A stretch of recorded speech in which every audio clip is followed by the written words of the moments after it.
Before there were suicide bombers, there was the suicide prophet.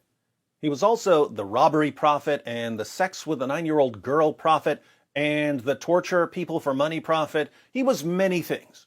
But make no mistake, Muhammad was the prophet of suicide.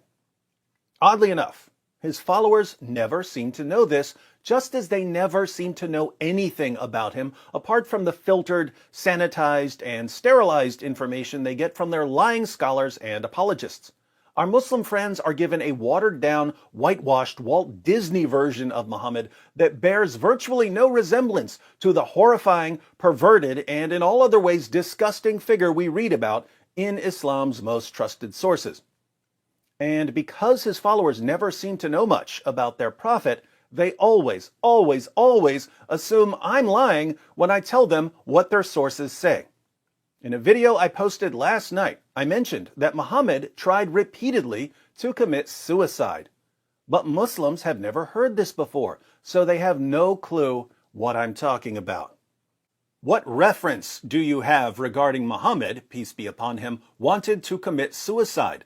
The man who spent most of his life eating one date, one drop of olive oil, even days past he and his family even didn't receive that also.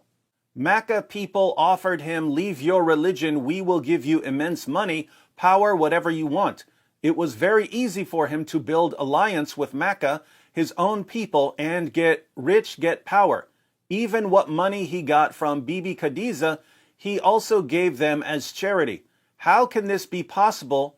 A man who torched war victims, so money-loving, demo, post, has only one carpet with zoot-like material, one mug, one jar when he died.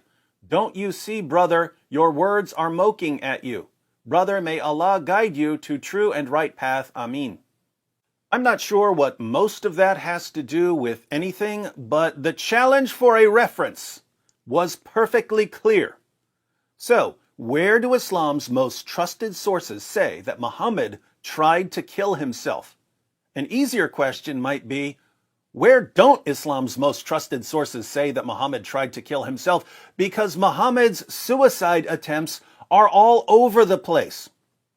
But we'll look at one example. This hadith is long, so we'll skip to the part about Muhammad repeatedly trying to kill himself. Muhammad started receiving revelations, but the revelations eventually stopped coming.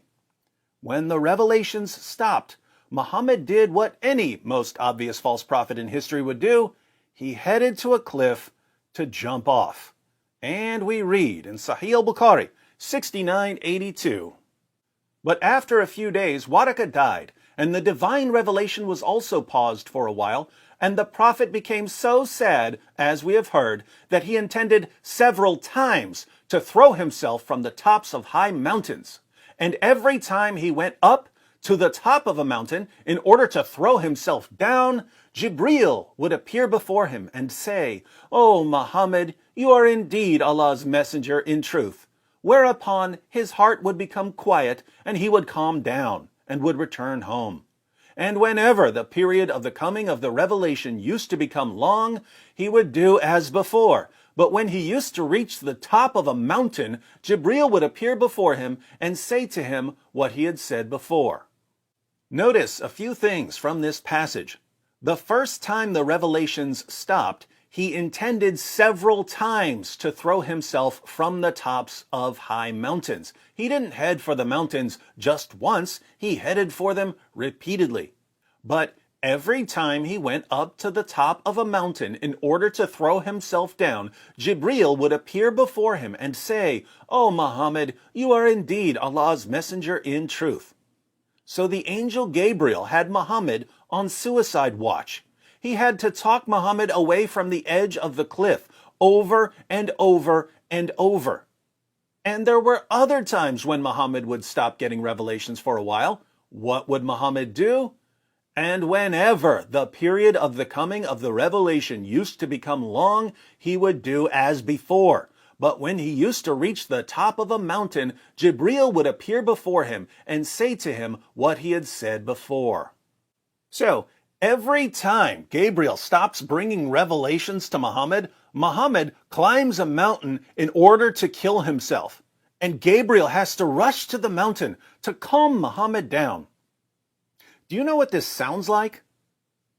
It sounds like one of those ex-boyfriends who calls up his ex-girlfriend and says, "If you don't come back to me, I'm going to kill myself. I can't live without you. You get over here right now or I'll blow my brains out. I'll do it, I swear." That's exactly what Muhammad sounds like. "Gabriel, if you keep ignoring me, I'm going to go jump off that cliff. I'll do it, I swear." How mentally stable is this man? Muslims, of all the prophets in all of history, you're going with the guy who headed to the nearest cliff whenever he didn't get his way? This is the guy you trust to tell you everything you need to know about the creator of the universe? This man belonged in a mental hospital. And there's more. Because Muhammad wasn't just suicidal when that demon masquerading as the angel Gabriel didn't call or text him for a few days. He was suicidal before he started receiving revelations, and he was suicidal when he started receiving revelations because he thought he was demon-possessed. So, before he was getting revelations, he was suicidal. When he was getting revelations, he was suicidal. When he stopped getting revelations, he was suicidal. You can say I'm making this up too, but think about it. How many times have you Muslims accused me of making stuff up, and it turned out that I was actually making stuff up? So before you accuse me of lying, how about watching my video, Muhammad, the Suicidal Messenger? More facts about your fake prophet that you will never, ever hear from your imams. But you'll hear them from me, because unlike your imams, I want you to know the truth about your fake prophet.